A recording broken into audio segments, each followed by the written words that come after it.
Et vous êtes très nombreux à vouloir réagir au standard 01 80 20 39 21. Je rappelle cette information du week-end, l'agression de Jordan Bardella en pleine séance de dédicace pour son livre Ce que veulent les Français. Ça s'est passé à Moissac dans le Téarn hier après-midi. Un individu, on parle d'une personne âgée qui a soudainement quitté la file d'attente et s'est précipité sur lui sans aucune altercation préalable auparavant. Selon une source policière, on parle d'un œuf écrasé sur la tête de Jordan Bardella. Les équipes de Jordan Bardella nous ont dit également qu'il a tenté de lui mettre un coup de poing. Et depuis moins de 24 heures, puisque l'information est tombée en fin d'après-midi hier, c'est vrai que les réactions politiques sont molles. Les politiques sont silencieux pour condamner ce qui s'est passé. Vous pouvez ne rien partager politiquement avec Jordan Bardella, mais vous pouvez dire la violence n'a pas sa place aujourd'hui en France, et encore plus lorsque vous êtes un élu, un professeur, un policier. Est-ce qu'il y a un traitement de défaveur? Est-ce que finalement il faut rajouter dans la condamnation un mais? Écoutez, c'est une courte réponse, mais c'était hier, courte réaction d'un certain Bernard Guetta. C'est quand même pas rien, Bernard Guetta. Député européen. Je parle pas du DJ, hein. Là je parle du c'est son député frère. européen. C'est son frère? Bien sûr. Non. Mais si. Eh ben, il est au platine à Bruxelles régulièrement. Bernard Guetta, écoutez attentivement. Je vais dire, c'est pas si grave. En gros, c'est ça, c'est pas si grave. Je dirais que cet œuf était de trop. C'est comme les jets de farine, c'est de trop. Mais appeler ça de la violence, non. Voilà, Ah faut oui, d'accord. surtout pas appeler ça de la violence. Alors, c'est quoi, Aurore du coup Berger a réagi ce matin, c'était dans le grand rendez-vous, je vous propose d'écouter. Pas Aurore Berger, Maude Brejon, pardonnez-moi. Maude Brejon qui a réagi, je vous propose de l'écouter, la porte-parole du gouvernement. C'est inadmissible. Tout acte de violence, quel qu'il soit, y compris des jets de farine ou des jets d'œufs qui peuvent paraître, pas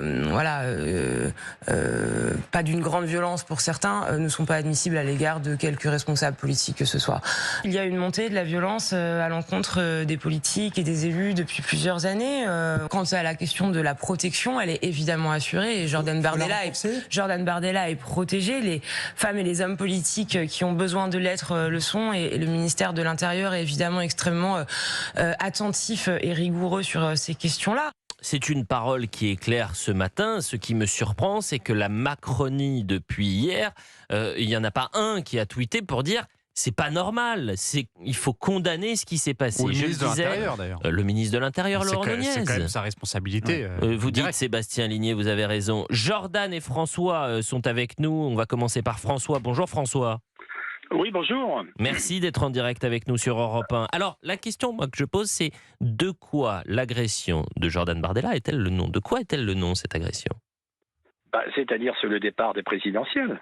On part de très très loin là, parce que M. Bardella, il est en sondage énorme, c'est-à-dire que c'est le grand favori, c'est comme le maillot jaune du Tour de France, M. Bardella aujourd'hui.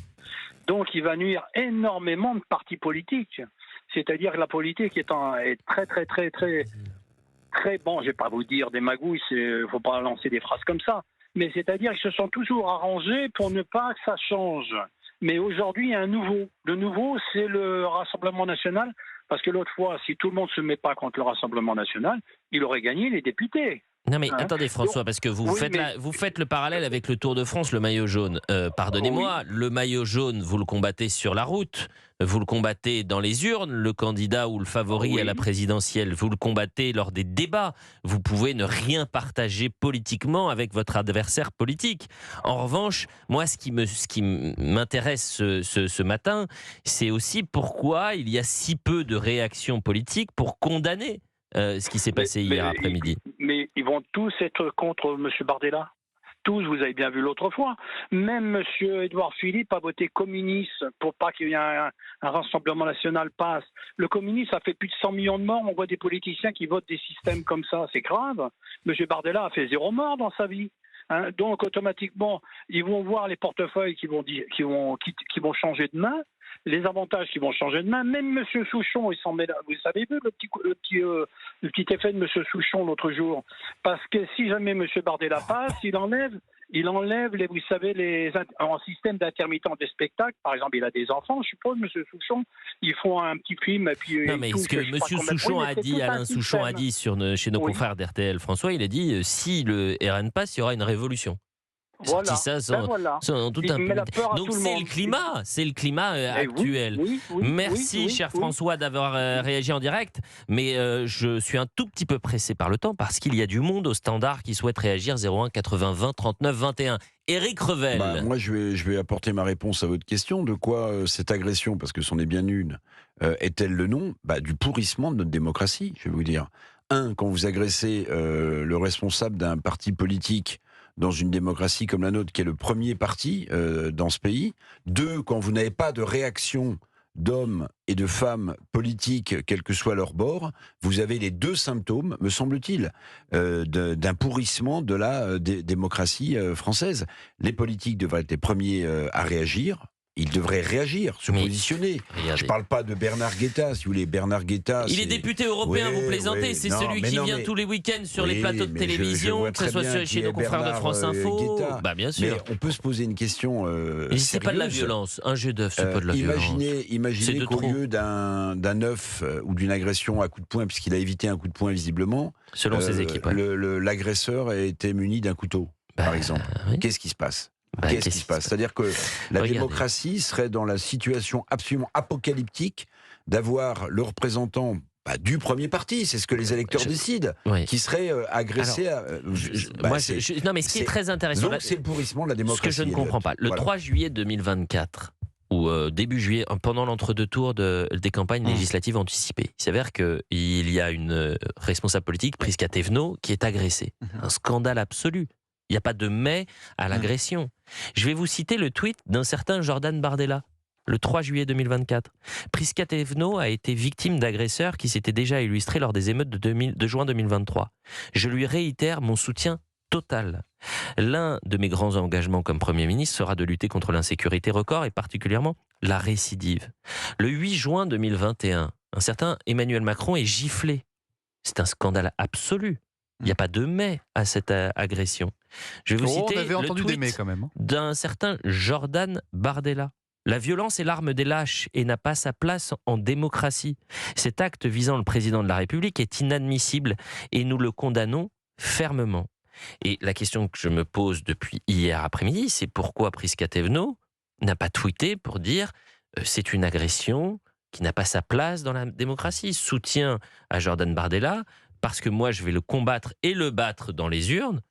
Stop. Et parce que ce n'est pas l'arc républicain, Sébastien Ligné. Elliot, ce n'est pas l'arc républicain, donc on n'a pas le droit de discuter avec eux, on n'a même pas le droit de les soutenir lorsqu'ils traversent des épreuves, tout simplement. Je rappelle quand même que lorsqu'une des attachées parlementaires du RN a été attaquée, Emma Valin, lors de l'attentat islamiste sur l'île d'Oléron, évidemment, il y a eu des réactions, même au-delà du RN, mais je n'ai pas vu une réaction unanime. Elle n'a même pas été appelée par Yael Braun-Pivet, la présidente de l'Assemblée nationale. Je n'ai pas vu énormément de voix de gauche faire des tweets et réagir. Et vous parlez d'Emmanuel Macron et de son agression. C'est très important parce que je me rappelle très bien qu'à gauche et à l'extrême gauche, vous aviez le même discours qu'on entend aujourd'hui, de dire finalement, en effet, on condamne, mais c'est quand même le signe qu'Emmanuel Macron exacerbe la violence et que finalement, par sa politique, il ne fait que j'ai retrouvé le tweet de Jean-Luc Mélenchon. Cette fois-ci, vous commencez à comprendre, c'était au moment de l'agression de Emmanuel Macron, que les violents passent à l'acte, point d'interrogation. Je suis solidaire du président Jean-Luc Mélenchon. Pas un tweet là pour l'instant pour Jordan Bardella. Alexandre Nikolic, je rappelle que vous êtes porte-parole du RN. Évidemment, c'est choquant qu'ils ne réagissent pas et c'est presque... une complaisance en tout cas de la gauche, on l'a dit. Mais jamais pas que de la gauche, Prisca Thévenot, c'est pas la gauche. Aussi de cette Macronie qui pour l'instant ne réagit pas dans son ensemble, même si vous l'avez dit, Maud Bréjon a réagi. Mais moi je vais vous dire, dans un contexte où M. Ligné l'a évoqué, où vous avez eu le meurtre de Charlie Kirk aux États-Unis, où le favori et celui qui a gagné l'élection présidentielle américaine, Donald Trump, a été visé par des tirs avec armes à feu, et c'est un miracle qu'il s'en soit sorti. Dans ce contexte-là, avec cette pression de la gauche, on voit qu'on subit de plus en plus, de la même manière, parce que ça se reproduit, de la violence physique ici. Et donc, la prochaine étape, ça va être ça. Mais au-delà des condamnations qui doivent intervenir, évidemment, par des tweets, par des mots, il va falloir qu'il y ait la crainte pour ces groupes antifa d'utiliser la violence. Et ça passera par des sanctions judiciaires exemplaires. Vous savez combien, quand on s'en prend violemment à un élu, normalement, quelle est la peine encourue ? Pour violence contre un élu sans ITT, c'est le cas de ce qui s'est passé hier, on encourt 5 ans d'emprisonnement et 75 000 € d'amende. J'espère que cette personne, pour que ça serve d'exemple, sera condamnée à cette peine. On en parle souvent du laxisme judiciaire globalement.